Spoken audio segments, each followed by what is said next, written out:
Welcome to M&A Unpacked, the weekly show where we bring on experts in MSP M&A, case studies from those who have gone through or going through the process, and top M&A business minds to help you get deals done faster and maximize the value of your MSP, whether you're buying, selling, or just trying to improve your business. Today, I'm thrilled to have with us Craig Fulton from Evergreen. Craig, welcome to the show. Hey, thanks, Mike. Appreciate you having me on. Excited to talk about it. I should also point out that our very first guest on the M&A Unpacked program was Frank DiBenedetto, who is also running the M&A concierge platform for MSPs. And you now happen to own Frank DiBenedetto. So All right. congratulations on owning Frank. Yeah, he got acquired by Evergreen. I think it's been a couple years now, and that's real exciting business for us. Yeah. No, Frank, he's a great guy. Right. And make sure I give you full permission to boss him around, tell him what to do, make him mop floors, do whatever he's got to do. All right, all right. So, Craig, thank you. I'd like to talk about Evergreen. You used to work for some other company, but we're not going to talk about that. Yeah, yeah. I was in the software side of things. Craig, tell us about Evergreen. Who are you guys? What do you do? Yeah, Evergreen. There's a little bit of a misconception. Everybody, oh no, the private equity firm. We're actually a holding company. And that changes things a little bit. And when we say holding company, think of it like Berkshire Hathaway. We are inspired by them and Warren Buffett. But Evergreen is the permanent home for businesses and leaders. And what we mean there is we buy businesses to hold them forever. We never sell a business. And we are committed to being a decentralized model. So when we acquire companies, we don't change the name, the people, the tool set, tech stack that they use. We keep everything as is because we believe that a business is unique and it's gotten to where it's gotten because of its people and its processes and its customers. And we don't want to disrupt that. We acquire companies and we work with them to help them grow. And it's different. It's attracted me to be here. I have a lot of friends that own MSPs, and I thought, man, this is a great option for them. And I'm excited to be with Evergreen to share that story. So, Craig, what does that look like for the person, the company, the MSP who's being bought? What's life like after you purchase them? Yeah, I tell people the day of closing is the most exciting, kind of uneventful day because it's exciting because look at this big cash reward we're getting for all our hard work. Um, but then it's like, okay, just keep going. Um, there's some accounting stuff we have to do. Obviously we need to understand what's going on in the business. I think the accounting feels it the most, but large part, the service team still delivers the same service they've always delivered. Sales out there selling the same goods and services. But we start working with the leadership of the company. There's Lyra Technology Group is a part of Evergreen, and they work with all of our MSPs to help them grow. And there's a series of things that they do, buying power with vendors, helping with talent acquisition, helping ramp up sales teams, um, just a whole series of financial levers, we like to call them, that we'll pull, working with a company to help them grow. And because we're holding companies forever, um, I don't think it has that feeling of that immense pressure, like when you're going to turn an investment. And it becomes more collaborative working with the company. So, if I'm an MSP, I have a business, I'm looking to sell it one day. What should I be doing? Or what would I look like if I was going to be attractive to you guys? Yeah. There's a lot of options out there, right? And I tell people Evergreen is just one option of many, but I want to make sure everybody knows this option's there. I mean, um, when you're thinking about the value of your business, or maybe you're preparing it, something that's really attractive, having a growth engine, right? Do you have a sales team? Is this founder-led sales? If your business is still founder-led sales, my advice would be invest in a salesperson now, right? Get that salesperson in there. And I get it. That's tough. Selling managed services is not easy, right? Selling things like, here, I'll sell you this mouth. Here's the thing. That tends to be easier to do. But man, we love seeing a business that has a growth engine in place. it's good to have your P&L structure in order as well, right? Start thinking about what's your breakdown of recurring revenue, reoccurring revenue. There's a difference. Recurring is your typical subscription, managed services. You got to kind of understand what that is. Reoccurring is that customer that keeps coming back for professional services stuff like hardware refreshes, migrations, like that's a reoccurring. And then there's just a one-off, like customer showed up, needed some help, we did it, that's it. Might see him again, might not, right? There's really like three buckets. It makes it real easy for an acquirer to understand the value of a company when it's structured that way. Um, there's clean ways to run a business. We always think like, let's just face it, businesses are evaluated on EBITDA, right? What's the profit coming out of the business? And a lot of times you'll see companies running a lot of things through there. I've got my cars, I've got some maintenance on that. I've doing this, doing that. I would advise people get that cleaned up, as best you can. I get it. There's a lot of advantages to having a company and doing that, and by all means.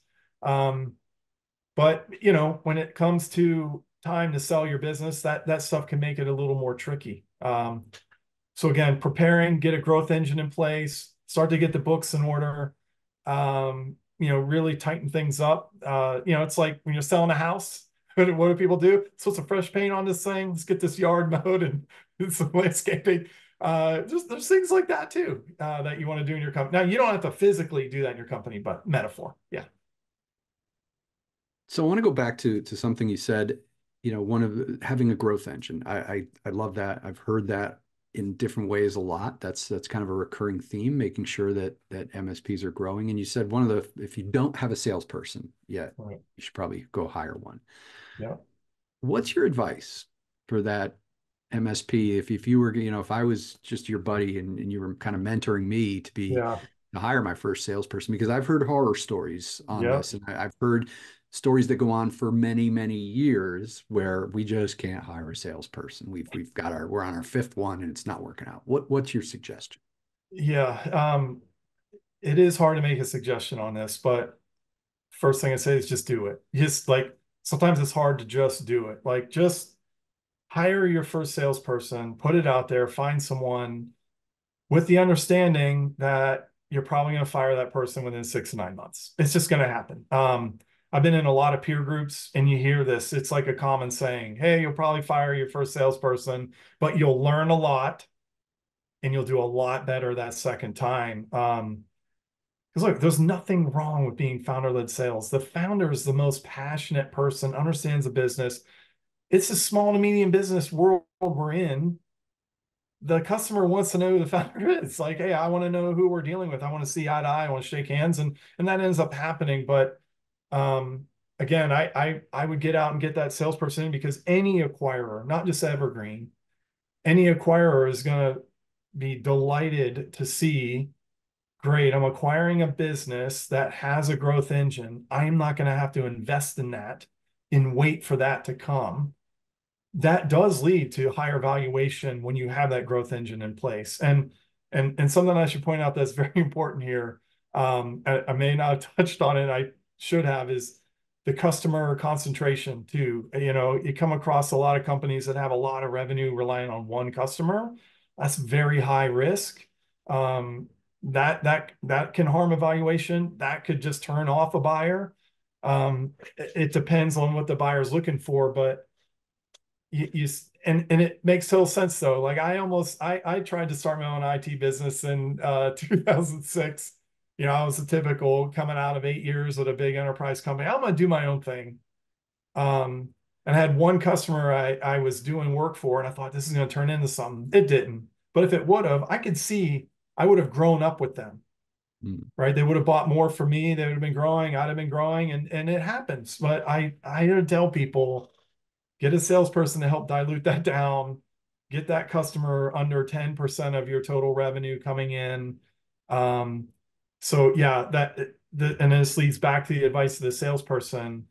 You got to get them finding new business. It's the hardest thing to do. I swear most companies I run into add maybe 2 new customers a year.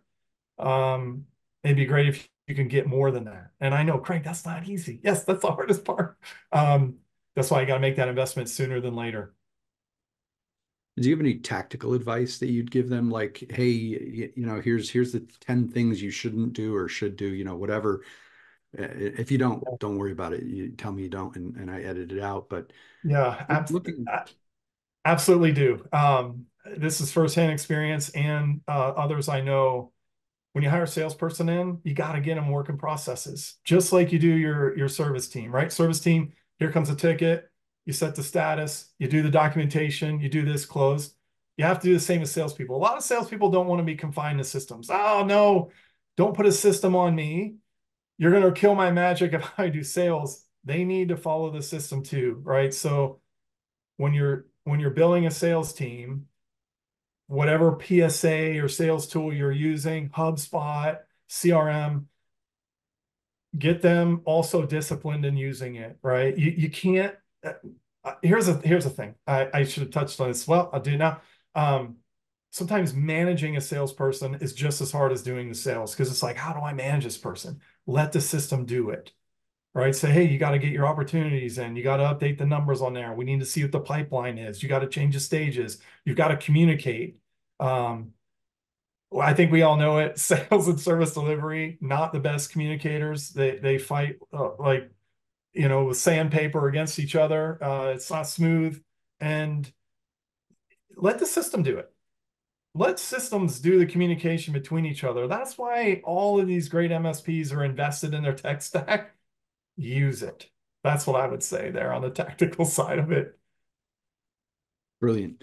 Um, Craig, so one of the things we hear a lot from sellers when they're looking for a buyer is what happens after. And it was a surprise to me. I figured, people are looking to sell. They want to know how Yeah, much money they're going to make. But even more important than money, I keep hearing is culture. What's going to happen to my employees? yeah, What's going to happen to my customers?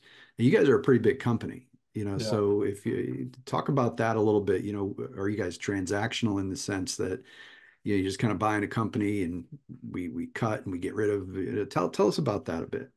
Yeah, you use the word I don't like there called transaction. I don't like to use that word because it makes it feel not personal. Especially at Evergreen, we like the personal side of things. When we're talking to business owners, we want to get to know them. We want to get to know the business. We want to get to know the people. We're not just out like looking at Zillow for business listings. We're out there because we know, hey, if we go through with this, it becomes an evergreen company. We want to preserve that culture and those people. So we should understand what that is to make sure there's a good fit there. Um, and we give full autonomy when we acquire a company. Some owners leave right at the deal or they transition out, and we place leaders in companies. It's something that we have a lot of success doing. Or there could be leaders there, but we fully empower them. I've been asked um, we do town halls sometimes with companies after we acquire them, and the leadership asks, well, we wanted to make this change. Can we still do that? And we're like, yeah. Um, it it's your business to run as long as um, we're hitting all the agreed upon metrics. You do what you need to do there. But again, we work together where you need help. Let's help if there's suggestions. Um, but aside from Evergreen, I think that's an important thing when someone's looking to sell. What's the operating model that you're gonna be going into? Is it like Evergreens where it's a hold forever, decentralized, or is it more of a platform play where there's going to be a roll up? And I think that's what a lot of people think when they think private equity is, oh yeah, roll up, synergies, reduction in force, all of this. Um, there certainly are those out there. There's a wide array of options. And I think when you're selling your company, look at all of them. But just know Evergreen's the best one. um, Look, I wouldn't come here if I didn't feel that way. So obviously I say it, but yeah, there's a lot of options out there. And um, but I think Evergreen's a good fit because of, small business is about the people and the culture, and we're here to preserve that legacy. Yeah, that's interesting. And you guys have gone global. I mean, you guys are everywhere, right? Yeah. Geez, I looked at the calendar. The past 6 months, we've expanded into London with a company called The Final Step, and just recently acquisition of Digital Origin. And then this year we got into Australia and New Zealand. So we made our first acquisition, Landcom in Auckland. Then our second one in Australia with Center Red. We've made some others that are unannounced, and we're in due diligence with some. But yeah, I think globally, Evergreen has more than MSPs. We operate in four industries. We've got financial tech, government services, and ERP services. And ERP and MSPs, pretty close operating model. But globally across all of them, I think we're over 90 businesses, and the MSPs were in the 70s. Um, Now, like I want to caution with this because I know some people would say, "Oh, big company, I'm just going to be a number. I'm going to get washed out. This is just a transaction." Couldn't be more opposite. We are very people focused. It's one of our core values that we believe in, that we operate by, is people first. We look for bright spots in our people and our companies. Um, Even though we have a lot, we still believe in that. We bring people together. We have regular meetings. We promote from within. Earlier this year, we had a lot of change happen in the way we operate, and we promoted a whole group up. Some MSP CEOs got promoted into regional CEOs. So yeah, it's a great place to be. Again, a unique way of operating at Evergreen. Interesting. Regional CEOs. That's interesting. I've never heard that before. And I Yeah, know exactly what you're talking about, but right. Because when you get that many, and we have to manage the organic growth of our businesses, it's hard for one team to manage that many. So we've created this regional CEO, announced it in January. Information on our site for those who might want to look at it. Um, there's a regional CEO in Canada working with all of the Canadian leadership to help them grow. One in the South, one in ANZ, one in the UK, right? And we've got these teams just working on growing these businesses, keeping them tight, making sure we stick to our word of being decentralized as well. yeah, I love that. And for me, if I'm thinking, okay, I run a business, I've kind of hit the point where I'm looking to take it to the next level, bringing a company in or coming into a company like Evergreen. Yeah, It allows me to almost sell my business, but also take the next step into a bigger opportunity. So yeah. that's neat. There's a lot of opportunity there. Yeah, we're very flexible. We offer a lot of options to sellers. Again, there's a array of things that people do. So again, some leave at closing, because maybe they've been out of the day to day already. Some stick on for a transition. Some have stayed and become regional CEOs. Greg Solkos here at Atlas in Tampa. I'm in Clearwater, pointing to Tampa. Um, he's now a regional CEO, and we placed a new CEO in his business, and um, it's a lot of fun. I feel like it's this next evolution of our industry that we're in, that we're shaping. It's a good time. All right, I hate asking this because there's so many different nuances to this, right? There's so many things you got to do, but like, what's your number one piece of advice for folks that are either buying and or selling? Yeah. I've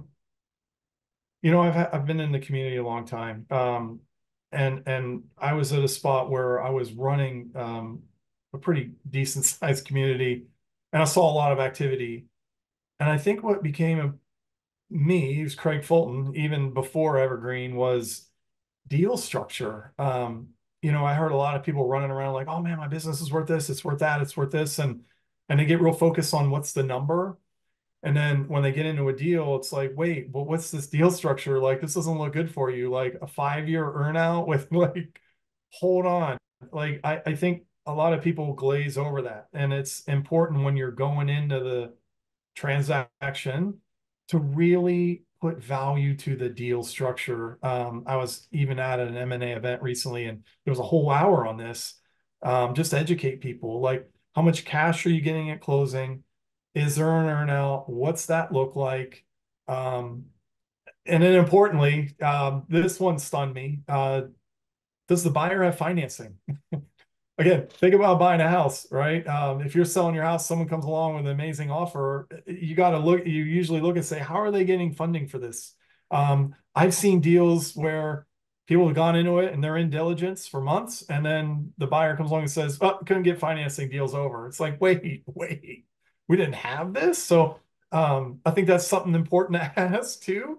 And it seems obvious. Because I say to people all the time, just because it's obvious doesn't mean you shouldn't bring it up, right? Like, all the time. Like, I'm the guy at the airport, see something, say something. I'm like, okay, does everybody know this isn't working over here? Has someone been aware of this yet? Um, where's the car? uh, I think people got to really look at that part. Again, just like selling a house, right? It's like if a cash buyer comes along and says, we're going to give you full asking. Oh, that's nice. And then you get a counter offer. Someone's like, I'll go 100,000 over, but I want this inspection and this thing and this and this. Like, I'm just going to take cash once. I'll see you later. Even though it's a lower, that's the kind of stuff I'm talking about that I would advise people, again, just even as Craig, aside from Evergreen, like, um, don't forget that. It seems simple, but sometimes people get excited by big numbers and they forget to check the details. So Craig, that's great advice on the deal structure. Now, valuation's still important, right? Like, so how do, 'cause even before that, you got to know what you're worth, right? So if you're a Right. seller, how do you know what you're worth? Yeah, and I'm sure everyone's heard every different type of number. Man, you can get 16x, you can get 4x, you get this, that. There's numbers thrown around. There's a lot of confusion because a SaaS business is not like an MSP, not like an MSSP. There is no Zillow for businesses. You're not going out there and getting this estimate. Everything's a one-off. And you should be working with a company that's valuing you that way, right? Getting down into the details. And we try and make this easy at Evergreen. We have a website, mspvaluations.com. No strings attached. You can go out there, enter some in, and we'll come back with an estimate. Hey, probably going to be in this range. Let's talk. We also, on our evergreensg.com, there's a resource section. We've got a lot of video content there where we talk about the process, almost like kind of like we're talking through a checklist. Like, expect this, then there's an LOI, then there's due diligence, then there's the legal, then there's the customer check, then there's the closing, then there's this. And we talk through that. We've got a lot of content out there, and we're always happy to talk. And it's a non-pressure situation with us. No strings attached. Happy to just give back to the community all the great things it's given us through our MSPs. Awesome. Well, thank you, Craig, for Yeah, being on here. Thank you for that's fine. sponsoring it Connect. Yeah. And everybody, tell everybody before we leave, tell everybody where they can find you. And I know you talked about a couple things, but feel free to tell them where they can get in Yeah. touch with you guys. Yeah, so you'll see Evergreen out there. We have a pretty big team. There's Sydney Hockett, Ramsey Sayoun, myself, Isabel Coventry, in the UK. We're at industry events. You'll find us there. Happy to have a conversation, but you can always stop by our website, evergreensg.com. We have a YouTube channel as well. But we'd love to hear from you. So if you're tuned in, jump on my LinkedIn too. I'm pretty sure I'm the only Craig Fulton on there. You'll see me. Send me a message. Thank you, Craig. And for everyone watching, we thank you and tune in every Monday on the Kaseya YouTube channel for another episode of M&A Unpacked. And if you're not yet a member of the M&A Concierge platform for MSPs, make sure to apply today. This is an amazing platform and 100% free for both buyers and sellers. See you next time, everyone.